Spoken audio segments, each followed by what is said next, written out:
2030 is not as far away as you may think. Just over 5 years from right now. What will silver's price be? Well, we'll speculate as we explore.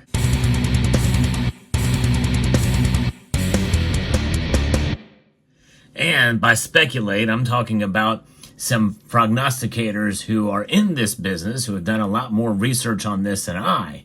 Now, I'm going to tell you right offhand that I disagree with this price prediction. However, I think it is probably one of the more realistic ones out there. Now, as many of you know, there are a lot of opinions about where silver's price should be and where they think it will be. There's a very big difference between both of those different predictions or opinions on the matter. But I'm going to be referencing a piece here from Investing Haven and some of the analysis that they have about where silver's price is going to be in the coming years, not just for 2030, but leading up to 2030. Their silver price prediction is strongly bullish. Indeed it is. Silver will test an all-time high in 2025, they are saying, and I disagree with that. But they also believe that new highs between 2026 and 2028 and bullish price targets that will be coming ahead. And it's kind of amazing to think about what they're saying and the reason behind it. They do the hard work, they say, based off of a genuine forecasting method. Well, I tell you, I think genuine is a very, very much one of those words that can be interpreted a number of different ways. Because is anybody else's methods not genuine? They may have different methods for forecasting, but when you think about it, what is forecasting? What is price prediction? It's merely a guess. Educated or otherwise, it's still a guess.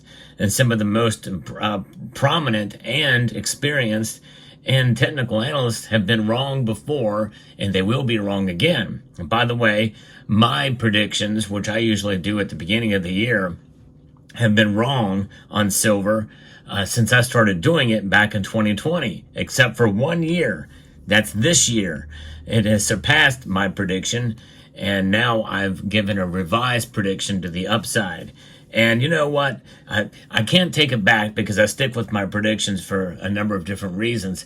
But, you know, it's one of those things where if I'm wrong, I'm wrong. I like to think I have an educated guess. It is not based off statistics, analysis, analyzing the technical markets or anything of that nature. But we know how psychology can just throw all of the science out the window because there really is no science when it comes to human emotion, and that's what drives the markets first and foremost. I think the more people understand and realize that, then they realize that these predictions really are just guesses and anything can happen between now and then. And the information in this silver forecast is a result of 2 decades of hard work analyzing precious metal markets, focused on understanding price influencers. And that's praiseworthy and laudable, but remember, again, all of that can be thrown out the window. All the technical analysis, all of the focus on the markets and everything like that that can move the needle one way or the other is all thrown out the window.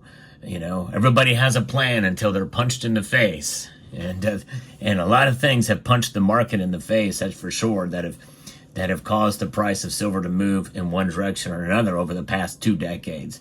The silver price forecast is created based off of a deep understanding and thorough analysis of silver price influencers, they say. And the internet is full of pseudo-silver price forecasts characterized by large tables which are generated by AI. Those impossible to read tables are so-called silver price forecast. The folks at Investing Haven's forecasting is very, very different. And I will say that it does not necessarily mean that their model is any better than AI, by the way, or machine learning for that matter. Because I'm sure that with enough variables put into those models, and especially with quantum computing, that is going to be coming at the forefront, the more likely the AI predictions could be very, very good down the road. But nonetheless, let's take a look through this. We'll get right into it. Silver price prediction through 2030 is as follows. In 2025, silver price touches $49 an ounce, they say. I don't think that's going to happen. Not anywhere close to that. I'm probably more right than they are on this, I believe. In 2026, they say silver consolidation around $50 an ounce. In 2026, that's a dollar difference between the two. In 2027, silver moves closer to $75 an ounce. So that is quite a big jump from 50 to 75. And then in 2030, the peak silver price will be $80 an ounce. And, and when you think about it, that's 5 years out, just over 5 years out. And that does not sound unrealistic by most measures. $80 silver seems highly conceivable or highly probable by then, especially given what's going on in the world today. I can see that happening by 2030. It's just far enough out that somebody can make a prediction. But I tell you, do not be surprised if we see much closer to $50 an ounce by 2030, or $45 an ounce, or $40 an ounce, because of all the different drivers and fundamentals of silver. But let's try to look into some of this logic here. The ranges indicated are estimates produced by a research conducted by Investing Haven. Input consists of intermarket trends, silver's 5 leading indicators, and secular silver price charts. And the research suggests that in a few years will be mildly to wildly bullish. However, this bullish thesis invalidates when silver drops and stays below 1950, a low probability outcome. Although I don't really understand their logic behind that at all, because why does it have to be below 1950? I think anything below 25 would cause it, or even 30 would cause that to stay in that range. If it goes well below 30 and stays below 30, like in the range of 27 to 28 and maybe even 29, $30 would be the next level of resistance that we can see, just like $32.50 is the new resistance that we're seeing now. So there's 5 leading indicators of their bullish scenario here. Here's our logic behind it. Number 1, gold has to be in a confirmed secular bull market. And we've seen that over the past year and a half, even more now. What we've seen gold there. Will it continue? I don't know. My guess is probably not. Inflation, well, number 2 is inflation expectations need to respect their long-term uptrend.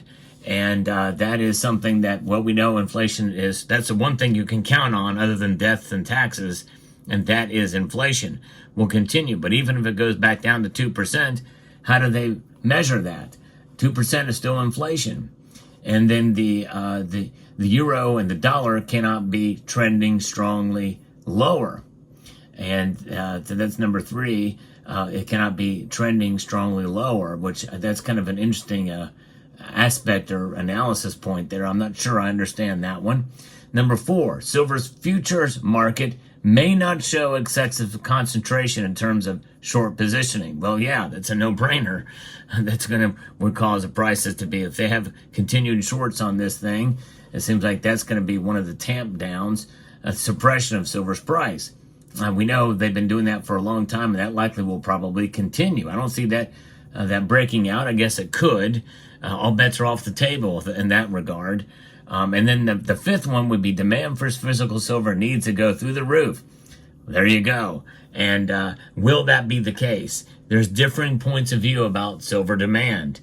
Reasonable folks can disagree as to how much demand there is for silver out there, and the economy to back it up. That's key, folks.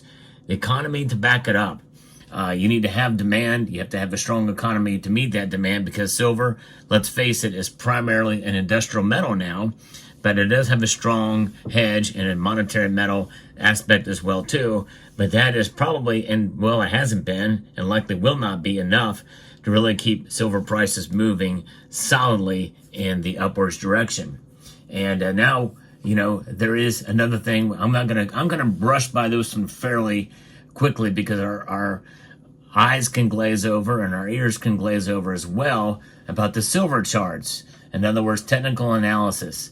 And charts that talk about the cup and handle. We've talked about the secular bullish cup and handle formation is about to resolve, and that could lead to higher prices there. And we also see other aspects in terms of their forecasts and what's been going on with the lows or resistance points where silver is.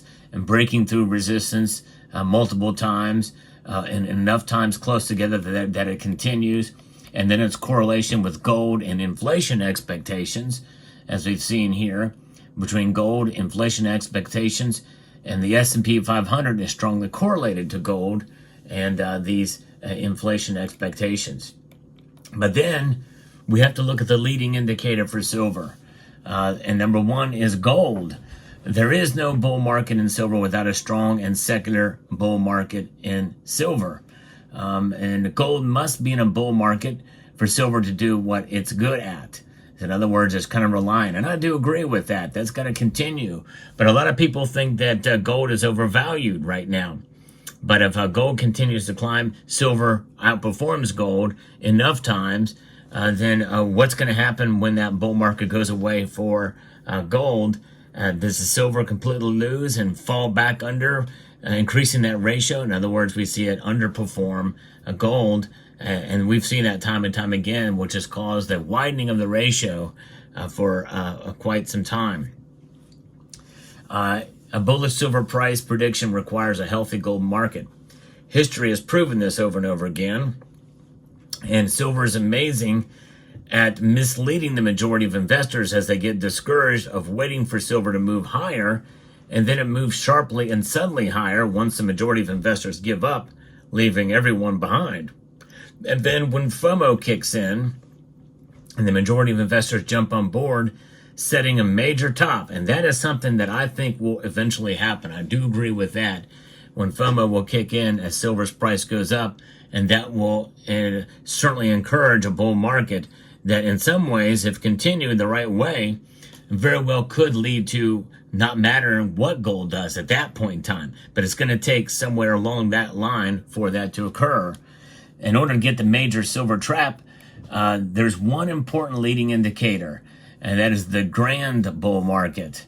And that is something that we look at what we've got, with a topping out with these floor patterns, these support levels where it's moving only up from there, really never getting there. And then we look at inflation expectations. The most important leading indicator to predict the price of silver is inflation expectations, assuming the gold secular bull market. Inflation expectations are positively correlated with gold. Consequently, it's a fundamental driver to the price of silver. Any sharp silver price drop in the past occurred when inflation expectations were declining. Rising silver prices require inflation expectations to trend higher. As long as inflation expectations keep on rising, and I don't know how they'd really define that, is it above 2%? That's above the target. And if we get back to 2%, what does that mean for silver? What kind of expectations? Acceptable inflation or higher than expected inflation? I don't know. They don't really say here. But the other thing too as well, it talks about the euro and U.S. dollar in order to shine. Consolidations on the euro and dollar chart supporting a bullish silver price prediction.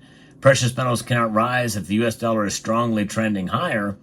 If we look at the secular chart for these pieces, for both the euro and the dollar, that we've seen a consolidation in 2024 and a strong bounce since 2023.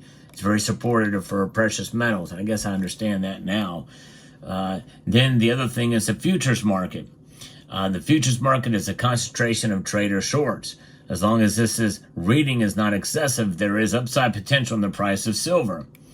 And the leading indicator confirms that essentially based off of, again, another thing of where technical analysis on the futures side, they think that this is going to lead to a massive upside potential for 2025.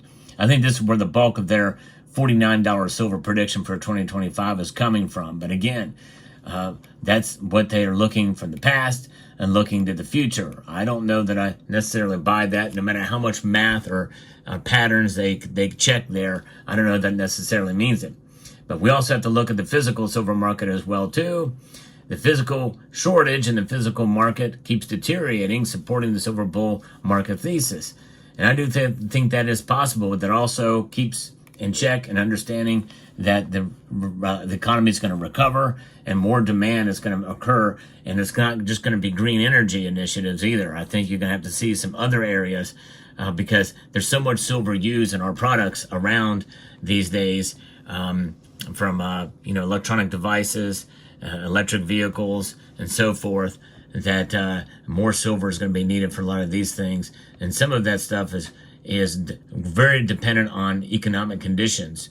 It may not be enough, in other words, in this coming year, so forth, for it to be inflation or recession proof. Could be, but it might be close. We'll see. But that is something that I would not necessarily bet on strongly here. So this is their bold statement. Long-term chart is the most powerful bullish reversal in history. And, the thing is, when you look at the long-term chart for silver, especially over the past 100 years, but even 50 years, and 55 years or so, you draw a line through it. Silver preserves your value. It preserves your wealth. It is exactly that, and that's how you should view silver. And no matter what the price does, the price at $50 an ounce, let's say, down the road, I think that very well could be possible by 2030, but it may not happen. You draw a line through all of it since the last 150 years, well, it's preserved your wealth when you look at the prices alone. Now, really, how you personally can benefit from it is by dollar cost averaging. Because what does wealth preservation mean on a chart? It means nothing if you bought all of your silver in 2011. If you bought all of your silver in 2011 when the price was at $49 an ounce or $48 an ounce, and it gets $49 an ounce next year as they propose, you've lost. Because $49 an ounce in 2025 is very different than $49 an ounce in 2011. Make no mistake, you've lost, and you've lost big time. And look where we're at right now. We're trying to hold on to $31, $32 silver. So now they're also saying that a global silver bull market is already here.